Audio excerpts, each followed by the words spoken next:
철학 한 스푼 공부하러 와주셔서 고맙습니다. 구독과 좋아요 눌러주시고 지금 마음을 한 단어로 남겨주세요. 여러분의 그 작은 기록 하나가 오늘 하루를 조금 더 단단하게 만들어줄 거예요. 그냥 온몸이 무겁고 마음이 답답한 날들이 있습니다. 이런 날은 아무것도 하기 싫고 누군가와 대화하는 것조차 버겁게 느껴집니다. 그냥 이불 속에 들어가서 세상과 단절하고 싶은 마음뿐입니다. 쇼펜하우어는 이렇게 말했습니다. 삶은 고통이다. 너무 비관적으로 들리나요? 아닙니다. 그는 삶의 본질을 정직하게 본 사람입니다. 오늘은 그가 남긴 말들 중에서 힘든 날 우리를 살려주는 문장들을 나눠보려 합니다. 우리는 이런 감정을 느낄 때 스스로를 탓하곤 합니다. 왜 나는 이렇게 나약한가? 왜 다른 사람들처럼 강하게 살지 못하는가? 이런 자책이 마음을 더 무겁게 만듭니다. 그런데 19세기 독일의 철학자 쇼펜하우어는 이렇게 말했습니다. 삶은 고통이다. 처음 들으면 너무 비관적으로 들리는 말입니다. 하지만 그는 삶의 본질을 가장 정직하게 본 사람 중 한 명입니다. 그는 우리에게 거짓 희망을 주지 않았습니다. 세상은 아름답고 노력하면 모든 것이 잘 될 거라는 달콤한 위로를 하지 않았습니다. 대신 그는 삶의 어두운 면을 직시했고 그 안에서 우리가 어떻게 살아야 하는지를 고민했습니다. 그의 철학은 우울하게 들릴 수 있지만 사실은 가장 현실적이고 정직한 위로입니다. 왜냐하면 그는 우리가 힘든 것이 당연하다고 말해주기 때문입니다. 이상한 게 아니라고, 약한 게 아니라고, 삶이 원래 그런 거라고 말입니다. 오늘은 쇼펜하우어가 남긴 생각들 중에서 힘든 날 우리를 살려주는 문장들을 함께 나눠보려 합니다. 그의 말들은 단순히 철학적 개념이 아니라 실제로 우리 삶에 적용할 수 있는 지혜입니다. 30분간 천천히 들어보세요. 급하게 들을 필요 없습니다. 편하게 앉거나 누워서 들으셔도 좋습니다. 이 시간만큼은 아무것도 하지 않아도 됩니다. 그저 이 목소리에 귀를 기울이고 천천히 호흡하면서 들어주세요. 마음이 조금은 가벼워질 겁니다. 적어도 혼자가 아니라는 걸 느끼실 겁니다. 우리는 하루를 시작할 때 알게 모르게 많은 것들을 기대합니다. 오늘은 좋은 일이 생길 거라는 막연한 기대부터 시작해서 이 사람은 내 말을 이해해 줄 거라는 기대, 이번 프로젝트는 잘 될 거라는 기대, 오늘만큼은 평온할 거라는 기대까지 말입니다. 우리는 의식하지 못하는 사이에 수많은 기대치를 마음속에 세워놓고 살아갑니다. 그런데 문제는 현실이 우리의 기대대로 흘러가지 않는다는 점입니다. 기대했던 전화는 오지 않고 기대했던 결과는 나오지 않으며 기대했던 반응은 돌아오지 않습니다. 그러면 우리는 무너집니다. 기대가 무너질 때 느끼는 그 허탈함은 정말 견디기 힘듭니다.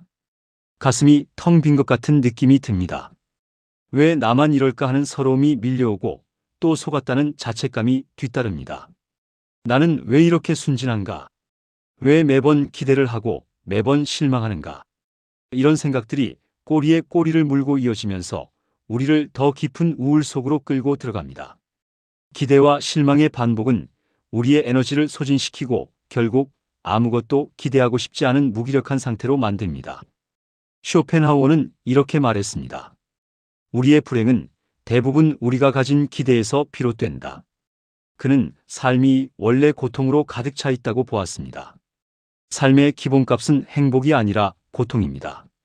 그런데 우리는 행복을 기대하고 평온을 기대하고 좋은 결과를 기대합니다.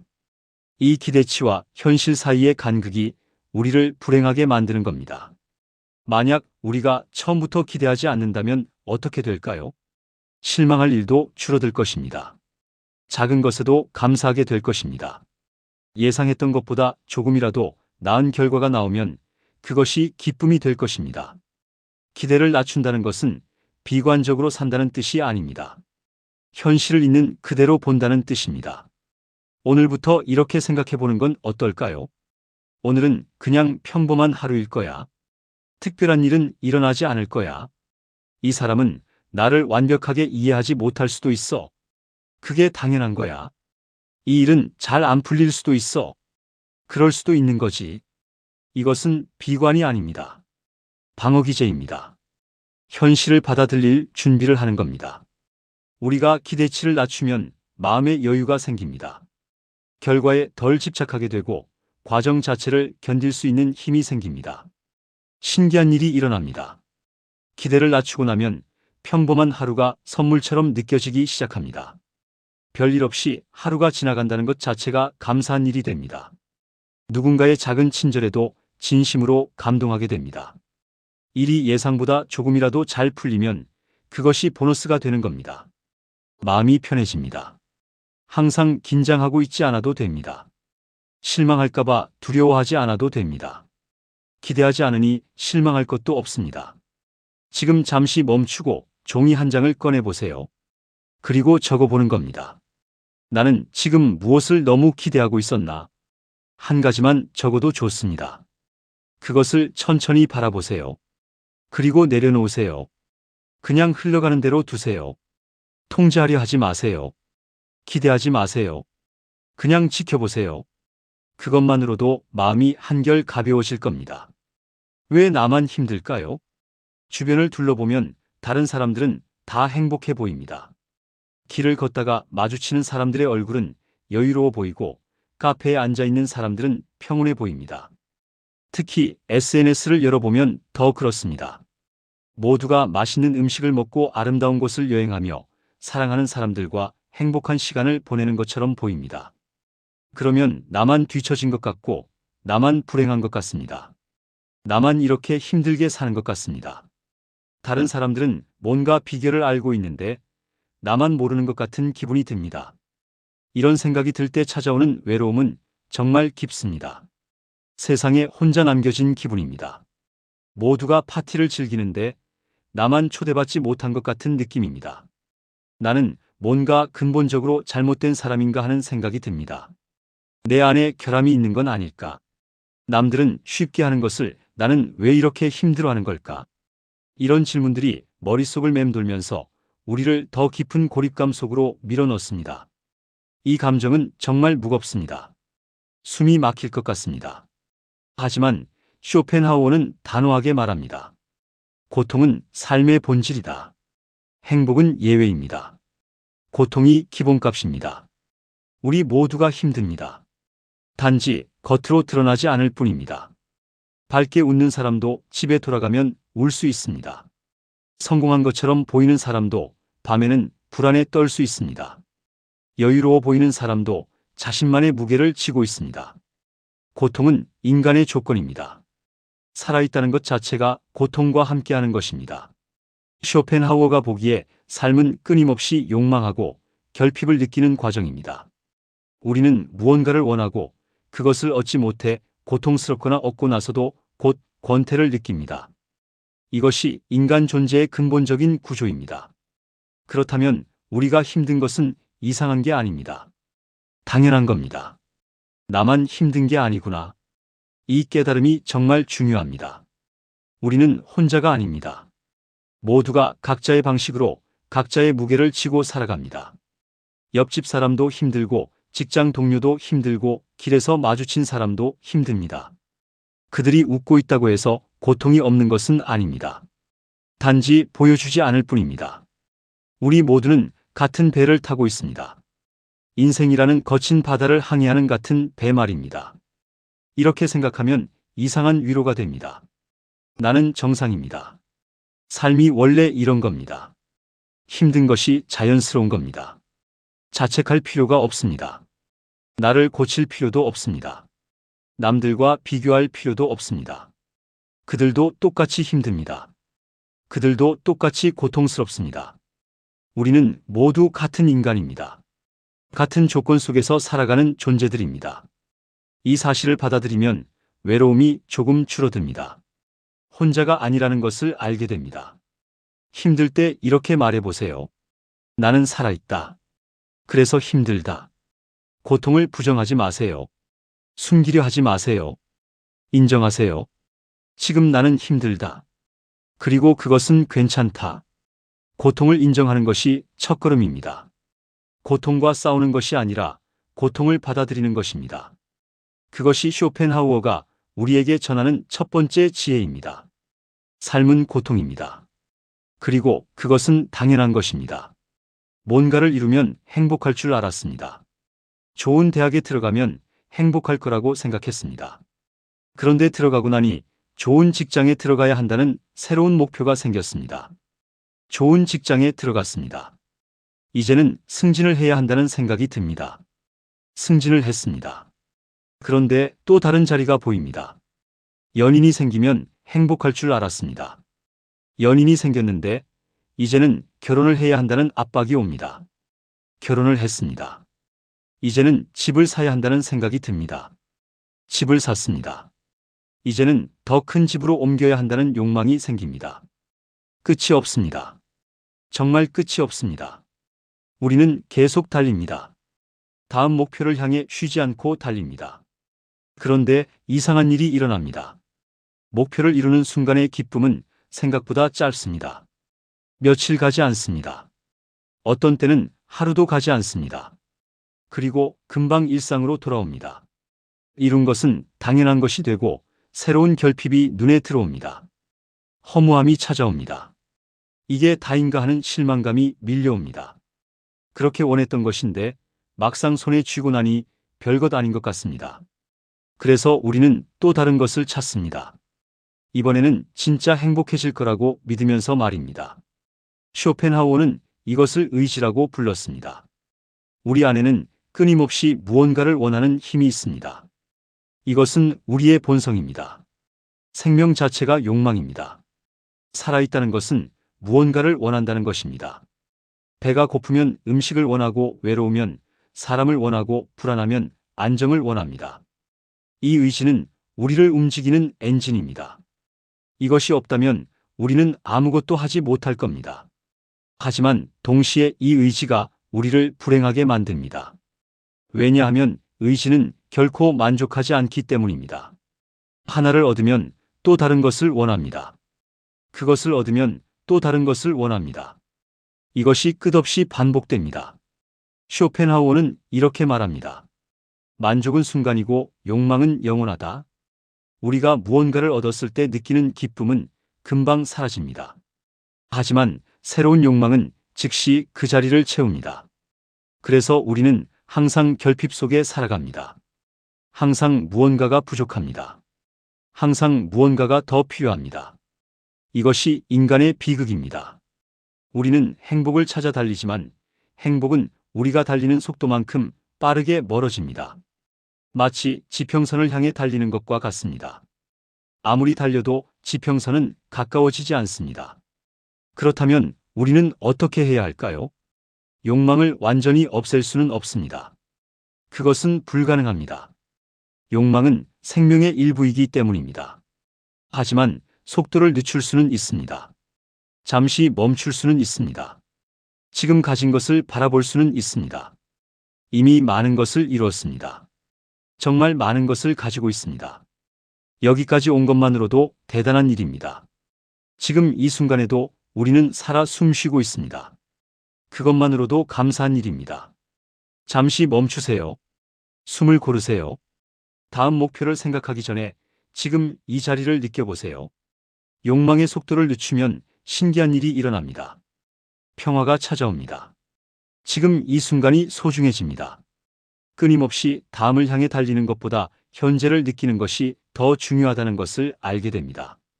이것이 진짜 행복입니다. 무언가를 이뤄서 얻는 순간적인 기쁨이 아니라 지금 여기에 존재한다는 것을 느끼는 평온한 말입니다. 욕망은 우리를 미래로 끌고 갑니다. 하지만 삶은 지금 여기에 있습니다. 미래가 아닌 현재의 말입니다. 오늘 하루만이라도 이렇게 살아보세요. 나는 충분하다. 지금 이대로 충분하다. 더 가져야 한다는 생각을 내려놓으세요. 더 이뤄야 한다는 압박을 내려놓으세요. 지금 이 순간 당신이 가진 것들을 천천히 바라보세요. 그것들이 얼마나 소중한지 느껴보세요. 욕망의 사슬에서 잠시 벗어나세요. 그것만으로도 마음이 가벼워질 겁니다. 아침에 일어나서 스마트폰을 켭니다. 습관처럼 SNS를 열어봅니다. 누군가는 유럽 여행 사진을 올렸고 누군가는 새로 산 차 사진을 자랑합니다. 그 순간 가슴이 답답해집니다. 방금까지는 괜찮았는데 갑자기 내 삶이 초라해 보입니다. 나는 아직도 이 자리에 있는데 다들 앞서가고 있는 것 같습니다. 스마트폰을 내려놓지만 그 기분은 쉽게 사라지지 않습니다. 하루 종일 그 감정이 따라다닙니다. 나는 왜 이 모양일까? 나는 왜 저렇게 못 사는 걸까? 비교는 이렇게 시작됩니다. 직장에서도 마찬가지입니다. 옆자리 동료가 상을 받았습니다. 후배가 먼저 팀장이 되었습니다. 같이 입사한 친구가 더 좋은 회사로 이직했습니다. 축하한다고 말은 하지만 속으로는 무너집니다. 왜 나는 안 되는 걸까? 나도 열심히 했는데, 나도 노력했는데, 자꾸만 남과 나를 비교하게 됩니다. 그리고 그 비교에서 항상 나는 부족한 사람이 됩니다. 비교는 우리를 점점 작게 만듭니다.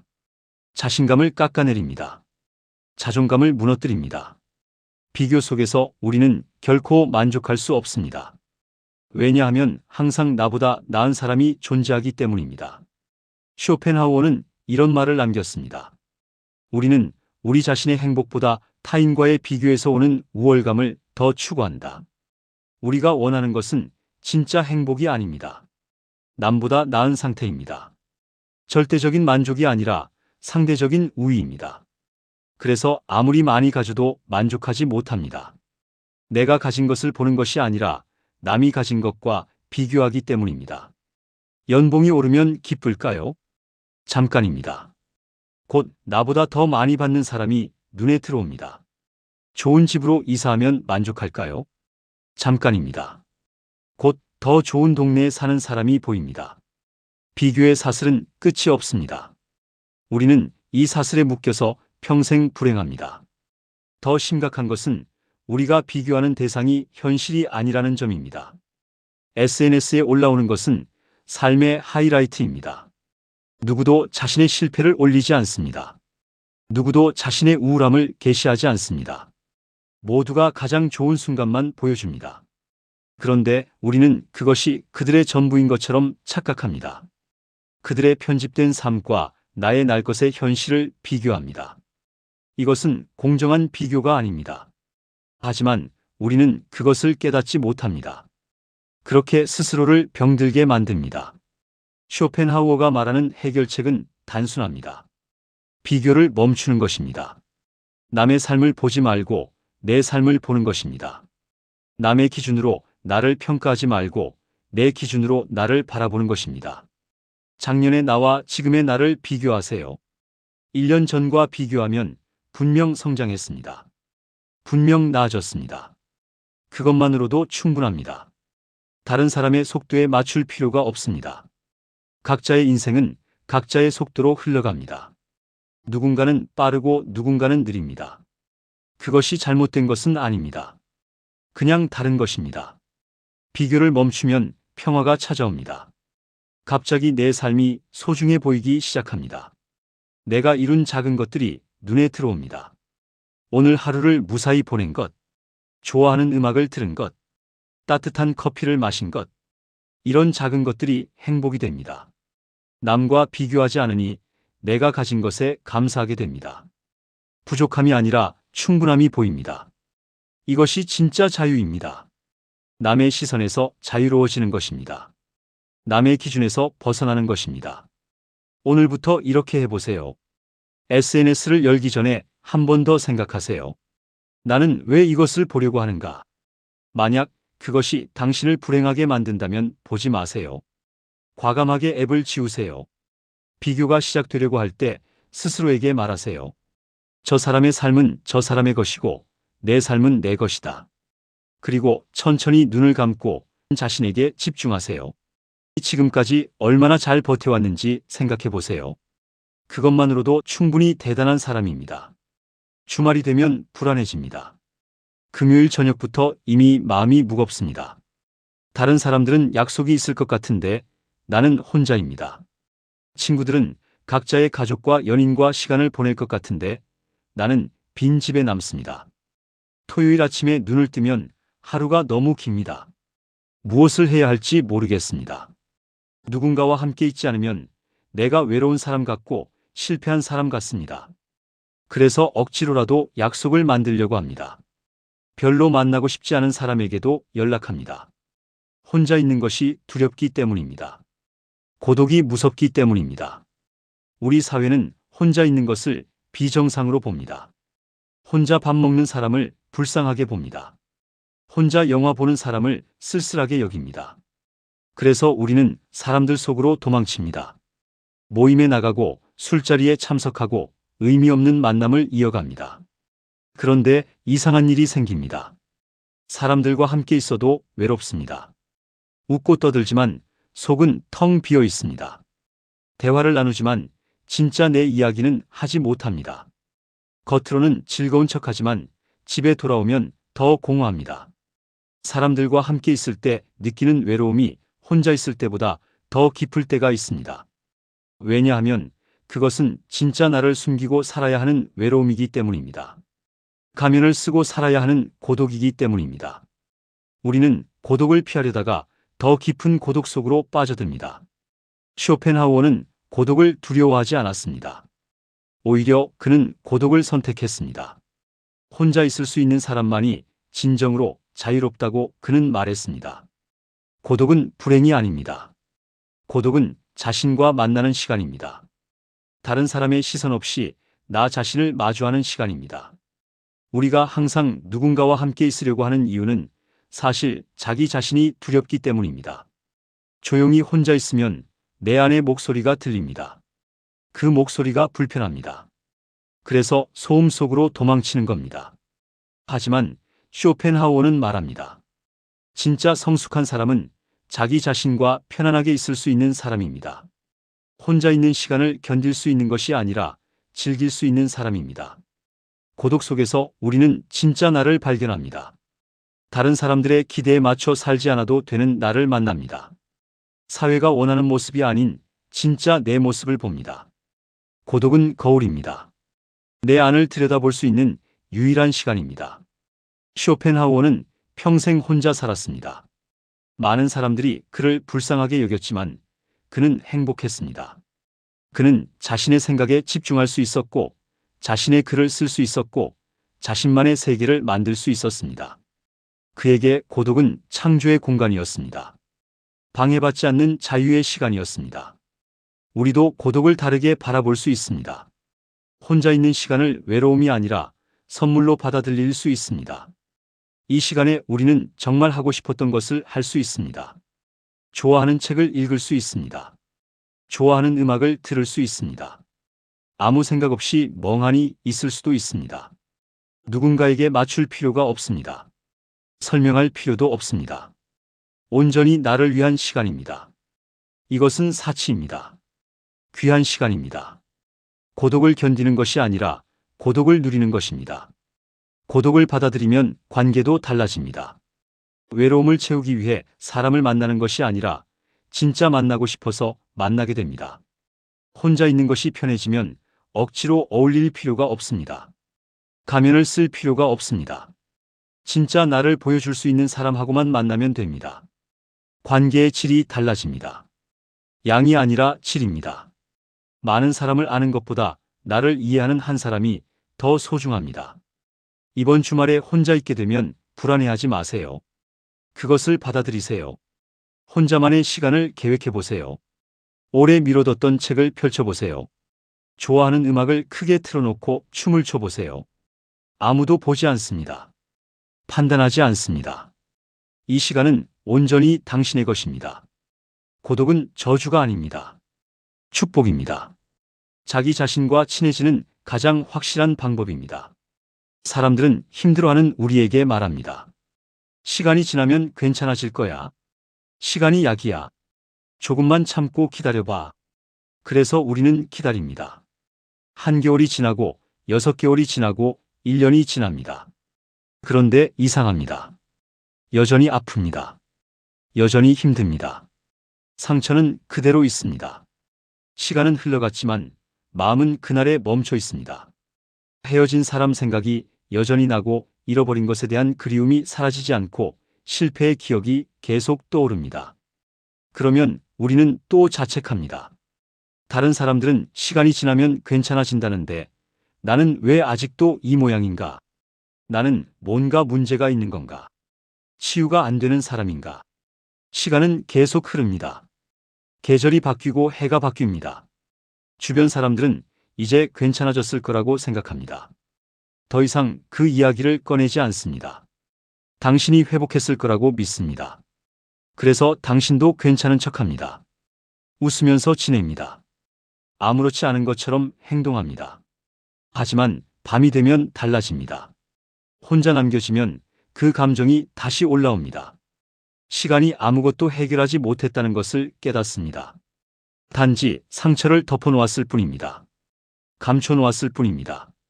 치유한 것이 아니라 숨긴 것입니다. 시간은 우리가 생각하는 만큼 친절하지 않습니다. 쇼펜하우어는 냉정하게 말합니다. 시간은 상처를 치유하지 않는다. 단지 익숙하게 만들 뿐이다. 우리는 고통과 함께 사는 법을 배울 뿐입니다. 고통이 사라지는 것이 아니라 고통을 견디는 힘이 생기는 겁니다. 상처는 그대로 있습니다. 다만 우리가 그 상처와 함께 살아가는 방법을 터득하는 겁니다. 이것이 현실입니다. 어떤 상처는 평생 가져가야 합니다. 완전히 낫지 않습니다. 흉터로 남습니다. 그것을 인정해야 합니다. 시간이 모든 것을 해결해 줄 거라는 환상을 버려야 합니다. 시간은 그냥 흐를 뿐입니다. 치유는 우리가 직접 해야 하는 일입니다. 그렇다면 우리는 어떻게 해야 할까요? 쇼펜하우어는 말합니다. 고통을 직면하라고. 피하지 말고 들여다보라고. 우리는 아픈 것을 보지 않으려고 합니다. 바쁘게 살면서 잊으려고 합니다. 다른 것으로 채우려고 합니다. 하지만 그것은 해결이 아닙니다. 회피입니다. 진짜 치유는 그 아픔을 마주할 때 시작됩니다. 왜 아픈지 정확히 들여다보는 겁니다. 무엇을 잃었는지 인정하는 겁니다. 그 감정을 느끼는 겁니다. 슬프면 슬픔을 느끼고, 화가 나면 화를 느끼고, 외로우면 외로움을 느끼는 겁니다. 감정을 억압하지 않고 통과하는 겁니다. 상처를 마주하는 것은 고통스럽습니다. 피하고 싶을 겁니다. 하지만 이것이 유일한 길입니다. 쇼펜하우어는 예술과 사색을 통해 자신의 고통을 마주했습니다. 그는 음악을 들었고, 글을 썼고, 철학을 했습니다. 그 과정에서 고통을 이해하게 되었습니다. 고통이 삶의 일부라는 것을 받아들였습니다. 우리도 각자의 방법으로 고통과 대화해야 합니다. 어떤 사람은 글을 쓰고, 어떤 사람은 그림을 그리고, 어떤 사람은 운동을 합니다. 형태는 중요하지 않습니다. 중요한 것은 고통을 외면하지 않는다는 것입니다. 시간과 함께 변하는 것이 하나 있습니다. 우리의 관점입니다. 지금 당장은 견딜 수 없을 것 같은 고통도 시간이 지나면 다르게 보입니다. 여전히 아프지만 그 아픔의 의미가 달라집니다. 그 경험이 나를 더 깊은 사람으로 만들었다는 것을 알게 됩니다. 고통 없이는 이해할 수 없었던 것들을 이해하게 됩니다. 쇼펜하우어는 말합니다. 고통을 겪은 사람만이 진정한 지혜를 얻는다. 상처는 우리를 약하게 만드는 것이 아니라 단단하게 만듭니다. 표면적으로 치유되지 않아도 내면은 성장합니다. 시간이 지나도 여전히 아픈 당신에게 말하고 싶습니다. 괜찮습니다. 완전히 나아야 한다는 압박을 내려놓으세요. 어떤 상처는 평생 가져가는 겁니다. 그것이 당신을 약하게 만드는 것은 아닙니다. 오히려 그 상처 때문에 당신은 더 깊이 느끼고 더 진실하게 살 수 있습니다. 시간이 해결해 주기를 기다리지 마세요. 당신이 직접 그 고통과 마주하세요. 천천히 그것을 들여다보세요. 그것이 치유의 시작입니다. 우리는 모든 일에 의미를 부여하려고 합니다. 왜 이런 일이 생겼을까? 이것이 나에게 주는 교훈은 무엇일까? 이 고통에는 어떤 목적이 있을까? 힘든 일을 겪으면 사람들은 말합니다. 이것도 다 이유가 있어서 일어난 거야. 나중에 보면 이게 전화위복이 될 거야. 이 경험이 너를 성장시킬 거야. 그래서 우리는 의미를 찾으려고 애씁니다. 이 아픔에도 분명 뜻이 있을 거라고 믿으려고 합니다. 하지만 아무리 생각해도 의미가 보이지 않습니다. 그냥 아플 뿐입니다. 그냥 힘들 뿐입니다. 그러면 또 혼란스럽습니다. 의미를 찾지 못하는 나는 뭔가 깨닫지 못한 걸까? 아직 성숙하지 못한 걸까? 우리는 서점에 갑니다. 자기 개발서를 찾습니다. 고통의 의미 실현을 통한 성장 역경이 선물이 되는 순간 같은 제목의 책들이 질비합니다. 그 책들을 읽습니다. 저자들은 자신의 고통이 어떻게 의미 있는 것으로 변했는지 이야기합니다. 그들은 시련 끝에 더 나은 사람이 되었다고 말합니다. 우리도 그렇게 되고 싶습니다. 우리의 고통에도 그런 의미를 부여하고 싶습니다. 하지만 현실은 다릅니다. 책을 덮고 나면 여전히 공허합니다. 내 고통은 여전히 무의미해 보입니다. 아무리 긍정적으로 해석하려 해도 그냥 불행일 뿐입니다. 의미를 찾으려는 노력 자체가 우리를 더 지치게 만듭니다. 쇼펜하우어는 이렇게 말합니다. 세상에는 목적이 없다. 의미도 없다. 그저 맹목적인 의지만이 존재할 뿐이다. 충격적인 말입니다. 우리가 겪는 고통에 어떤 숨은 뜻도 없다는 겁니다. 우주는 우리를 성장시키려고 시련을 주지 않습니다. 신이 계획한 것도 아닙니다. 그냥 일어난 일입니다. 무작위입니다. 우연입니다. 좋은 사람에게 나쁜 일이 생기고 나쁜 사람에게 좋은 일이 생기는 데에는 이유가 없습니다. 세상은 공정하지 않습니다. 의미 있는 질서도 없습니다. 이것이 쇼펜하우어가 본 냉혹한 현실입니다. 처음에는 절망적으로 들립니다. 희망이 없어 보입니다. 하지만 이 깨달음에는 놀라운 해방감이 있습니다. 의미를 찾아야 한다는 압박에서 벗어날 수 있기 때문입니다. 모든 고통에 교훈을 찾으려고 애쓸 필요가 없습니다. 이것이 나를 더 나은 사람으로 만들어야 한다는 부담을 내려놓을 수 있습니다. 그냥 아픈 것은 아픈 것입니다. 그냥 힘든 것은 힘든 것입니다. 거기에 거창한 의미를 부여하지 않아도 됩니다. 쇼펜하우어는 말합니다. 의미 없음을 받아들이는 것이 진정한 지혜라고. 세상이 무의미하다는 것을 인정할 때 비로소 우리는 자유로워진다고 말입니다. 의미가 없다면 우리는 어떻게 살아야 할까요? 오히려 더 가볍게 살 수 있습니다. 일어난 일을 굳이 해석하려 들지 않아도 됩니다. 나쁜 일이 생겼을 때 왜 하필 나에게라고 묻지 않아도 됩니다. 답이 없는 질문입니다. 그냥 일어난 일입니다. 우리는 그것을 받아들이고 계속 앞으로 나아가면 됩니다. 의미를 찾는 데 에너지를 쓰는 대신 지금 할 수 있는 것에 집중하면 됩니다. 쇼펜하우어는 의미 대신 미학을 선택했습니다. 삶의 목적을 찾는 대신 아름다움을 느끼는 순간들을 소중히 여겼습니다. 음악을 들을 때, 예술을 감상할 때, 자연을 바라볼 때 그는 의미를 초월한 평화를 느꼈습니다. 우리도 그렇게 살 수 있습니다. 큰 의미를 찾으려 하지 말고 작은 순간들을 느끼는 겁니다. 따뜻한 햇살이 피부에 닿는 순간, 좋아하는 음식을 먹는 순간, 빗소리를 듣는 순간, 이런 순간들에는 거창한 의미가 없습니다. 하지만 그것만으로 충분합니다. 삶은 의미 있어야만 가치 있는 것이 아닙니다.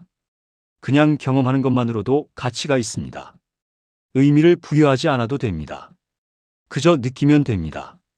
그것이 쇼펜하우어가 말하는 진짜 삶입니다. 오늘 당신이 겪고 있는 힘든 일에 의미를 찾으려 애쓰지 마세요. 이것이 나에게 무엇을 가르쳐 주려는 걸까라고 고민하지 마세요. 의미가 없을 수도 있습니다. 그리고 그것으로 충분합니다. 당신은 그냥 힘든 시기를 통과하고 있는 겁니다. 여기에 거창한 이유가 필요하지 않습니다. 견디는 것만으로도 대단한 일입니다. 살아내는 것만으로도 충분합니다. 의미는 나중에 생길 수도 있고 끝까지 생기지 않을 수도 있습니다. 어느 쪽이든 괜찮습니다. 당신은 지금 이 순간을 살고 있습니다. 그것만으로 충분합니다. 의미를 찾지 않아도 된다는 것을 알았습니다.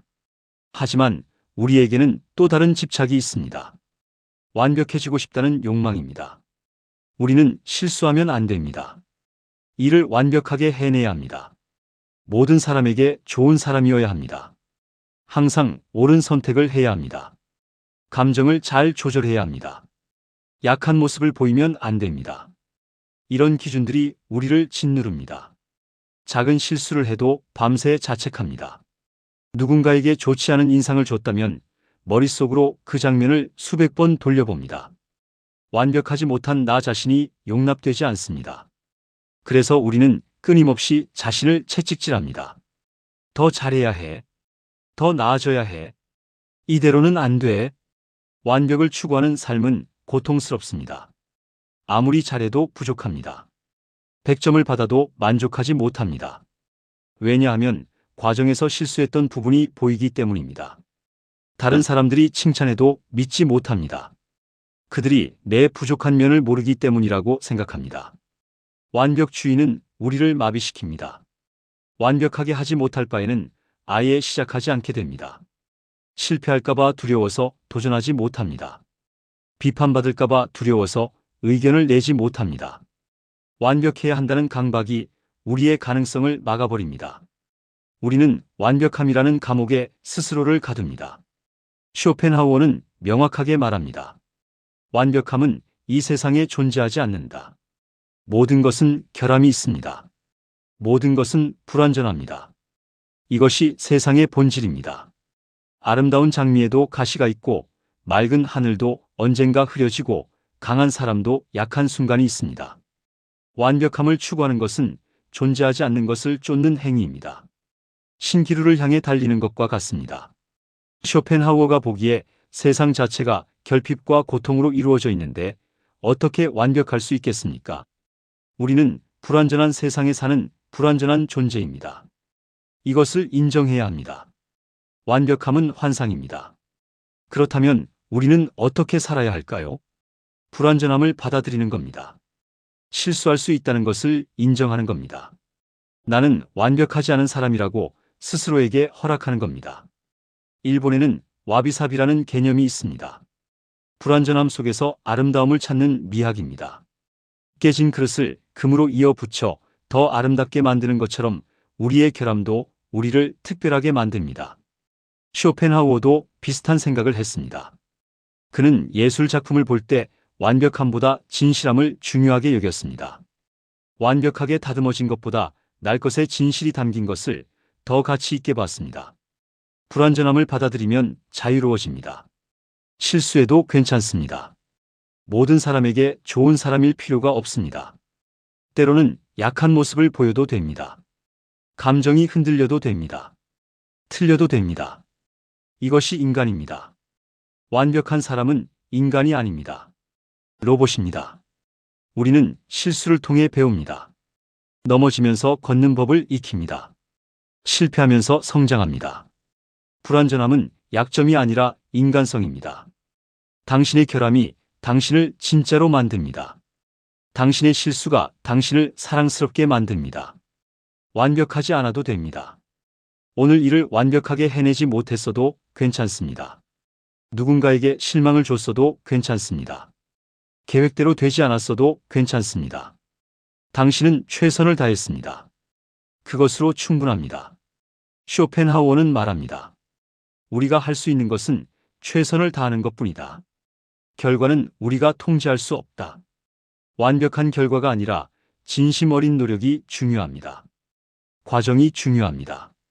결과가 완벽하지 않아도 과정에서 최선을 다했다면 그것으로 충분합니다. 오늘부터 이렇게 살아보세요. 아침에 일어나서 거울을 보며 말하세요. 나는 완벽하지 않다. 그리고 그것으로 충분하다. 실수했을 때 자책하지 마세요. 대신 말하세요. 나는 인간이다. 실수할 수 있다. 모든 것을 완벽하게 하려는 압박을 내려놓으세요. 70점이면 됩니다. 때로는 50점도 괜찮습니다. 완벽하지 않아도 당신은 충분히 가치 있는 사람입니다. 당신의 불완전함이 당신을 아름답게 만듭니다. 완벽함이라는 환상을 버리세요. 진짜 당신으로 사세요. 그것이 진짜 자유입니다. 완벽하지 않은 우리는 이상하게도 다른 사람에게는 가혹합니다. 길에서 누군가 부딪히고 사과하지 않으면 화가 납니다. 식당 직원이 불친절하면 기분이 나빠집니다. 동료가 실수하면 속으로 한심하다고 생각합니다. 친구가 약속을 취소하면 서운합니다. SNS에서 누군가 잘난 척하면 비웃습니다. 우리는 타인의 행동을 빠르게 판단합니다. 저 사람은 예의가 없다.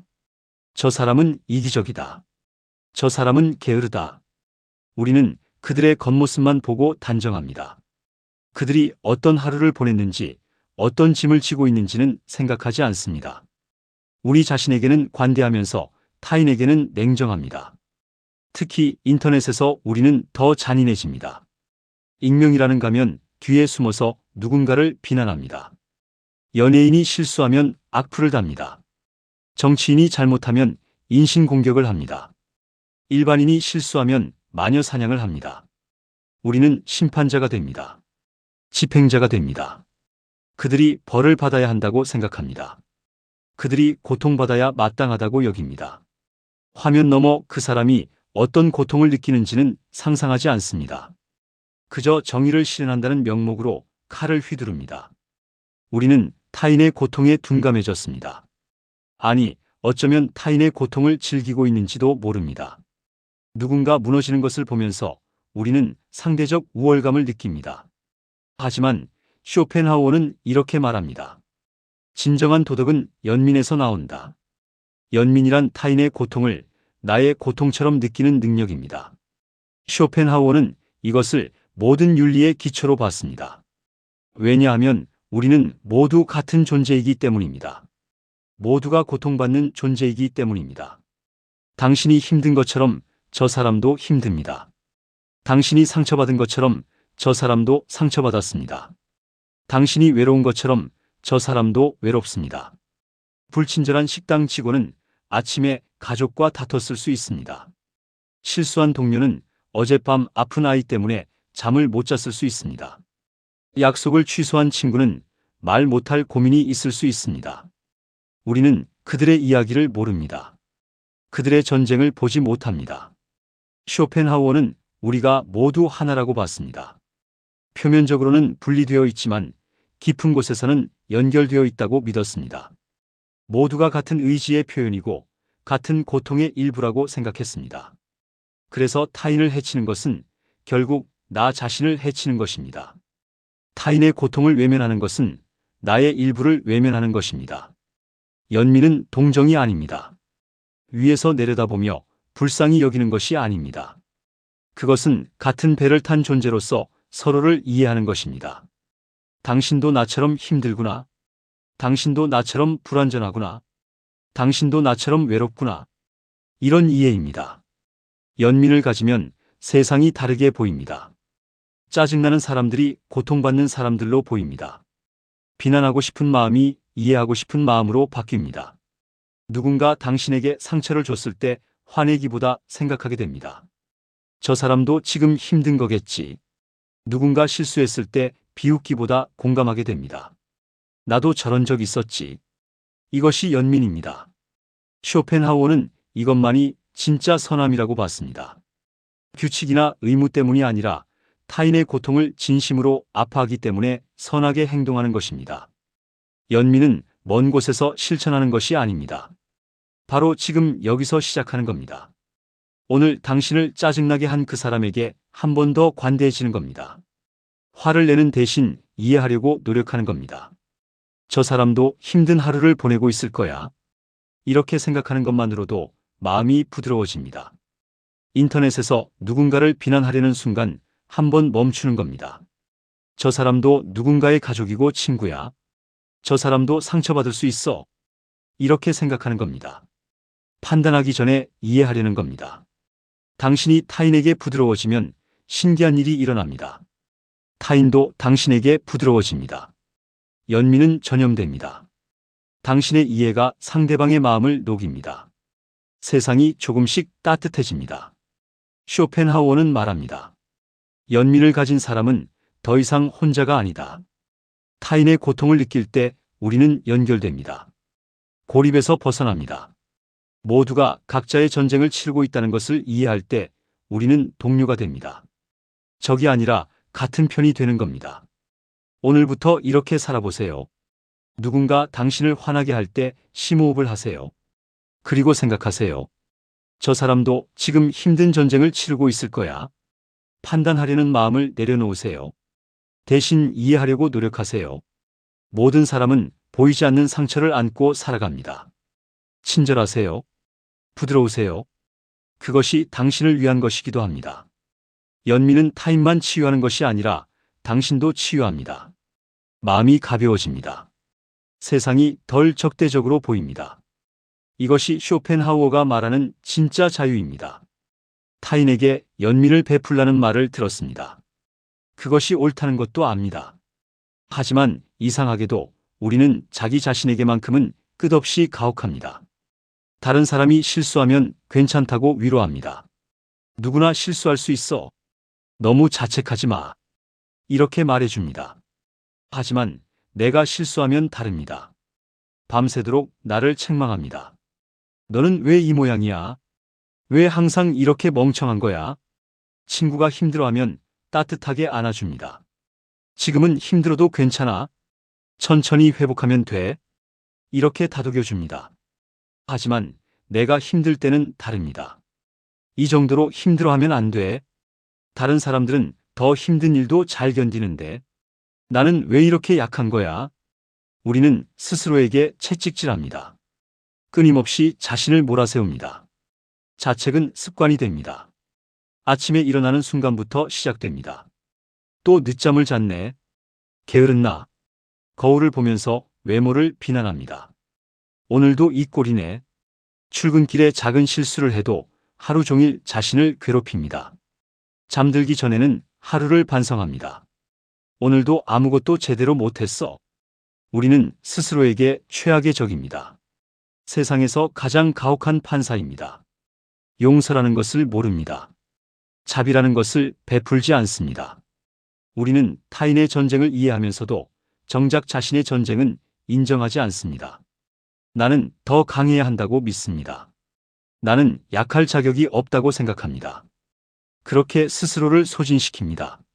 쇼펜하우어는 우리에게 말합니다. 자신도 고통받는 존재임을 인정하라. 타인에게 베푸는 연민을 자신에게도 베풀어야 합니다. 당신도 불완전한 인간입니다. 당신도 힘든 하루를 보냅니다. 당신도 상처받고 지치고 무너집니다. 그것이 당연합니다. 이상한 게 아닙니다.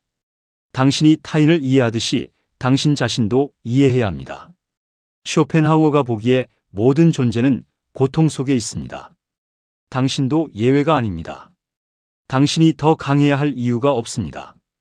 당신도 약할 수 있습니다. 당신도 쓰러질 수 있습니다. 그것을 인정하는 것이 시작입니다. 자신의 취약함을 받아들이는 것입니다. 당신은 영웅이 될 필요가 없습니다. 그냥 인간이면 됩니다. 자기 연민은 자기 연약함이 아닙니다. 오히려 그 반대입니다. 자신에게 친절할 수 있는 사람이 진짜로 강한 사람입니다. 자신을 학대하면서 버티는 것은 강함이 아니라 폭력입니다. 자신에게 가하는 폭력입니다. 쇼펜하우어는 말합니다. 자신을 사랑할 줄 모르는 사람은 타인도 진정으로 사랑할 수 없다. 자기 자신에게 가혹한 사람은 결국 타인에게도 가혹해집니다. 자신의 약함을 용납하지 못하는 사람은 타인의 약함도 용납하지 못합니다. 자기 연민은 모든 연민의 출발점입니다. 자신을 돌보는 법을 아는 사람만이 타인도 돌볼 수 있습니다. 자신에게 친절해지는 것은 간단합니다. 실수했을 때 친구에게 하듯이 자신에게 말하는 겁니다. 괜찮아. 실수할 수 있어. 다음에 더 잘하면 돼. 힘들 때 자신을 다그치지 않는 겁니다. 지금은 쉬어도 돼. 충분히 힘들었어. 거울을 볼 때 비난하지 않는 겁니다. 오늘도 고생했어. 잘 버텨줘서 고마워. 이상하게 들릴 수 있습니다. 하지만 이것이 자기 돌봄입니다. 나의 가장 좋은 친구가 되는 겁니다. 자신에게 친절해지면 삶이 바뀝니다. 더 이상 자신과 싸우지 않습니다. 자신을 적으로 만들지 않습니다.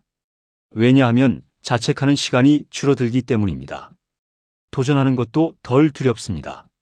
왜냐하면 실패해도 자신이 자신을 용서할 거라는 것을 알기 때문입니다. 마음이 가벼워집니다. 내면에 비난하는 목소리가 점점 작아집니다. 대신 격려하는 목소리가 커집니다. 이것이 진짜 성장입니다. 자신을 채찍질해서 억지로 나아가는 것이 아니라 자신을 돌보면서 자연스럽게 나아가는 것입니다. 쇼펜하우어는 고통스러운 삶 속에서 자신에게 친절한 것이 생존의 방법이라고 봤습니다. 세상이 이미 충분히 가혹한데 자기 자신마저 가혹하면 견딜 수 없습니다. 자신에게 안식처가 되어 주어야 합니다. 세상이 아무리 힘들어도 돌아갈 곳이 있다는 느낌을 주어야 합니다. 그것이 바로 자기 자신입니다. 힘든 순간이 오면 자신을 꼭 안아주세요. 말 그대로 자신을 안는 겁니다. 쇼펜하우어가 우리에게 남긴 마지막 지혜입니다. 오늘 우리가 함께 나눈 이야기들을 정리해 볼까요? 기대를 낮추면 실망도 줄어든다는 것. 고통은 나만의 것이 아니라 모두의 것이라는 것. 욕망은 끝이 없으니 잠시 멈춰야 한다는 것. 비교는 우리를 병들게 하니 내 삶에 집중해야 한다는 것. 고독은 두려워할 것이 아니라 자신과 만나는 시간이라는 것. 시간이 치유하지 못하는 상처도 있으니 직면해야 한다는 것. 모든 일에 의미를 찾을 필요는 없다는 것. 완벽함은 환상이니 불완전함을 받아들여야 한다는 것. 모두가 각자의 전쟁을 치르니 서로에게 연민을 가져야 한다는 것. 그리고 무엇보다 자신에게도 친절해야 한다는 것. 이것들은 단순한 조언이 아닙니다. 삶을 견디는 방법들입니다. 쇼펜하우어는 행복의 비결을 알려주지 않았습니다. 왜냐하면 그런 것은 없기 때문입니다. 대신 그는 불행을 줄이는 방법을 알려주었습니다. 기대를 낮추고 비교를 멈추고 욕망의 속도를 늦추고 자신에게 친절하면 불행이 줄어듭니다. 완벽한 행복은 없어도 견딜 만한 삶은 가능합니다. 고통이 사라지지는 않아도 고통과 함께 살아가는 법은 배울 수 있습니다. 이것이 쇼펜하우어의 현실적인 지혜입니다. 그는 우리에게 날개를 달아주지 않았습니다. 대신 무거운 짐을 조금 덜어주었습니다. 그것만으로도 우리는 더 가볍게 걸을 수 있습니다. 마지막으로 이것만 기억하세요. 쇼펜하우어가 우리에게 남긴 가장 큰 선물은 바로 이것입니다. 힘든 것이 당연하다는 허락, 불완전해도 괜찮다는 위로, 혼자가 아니다는 연대, 이것이 우리가 필요했던 말입니다.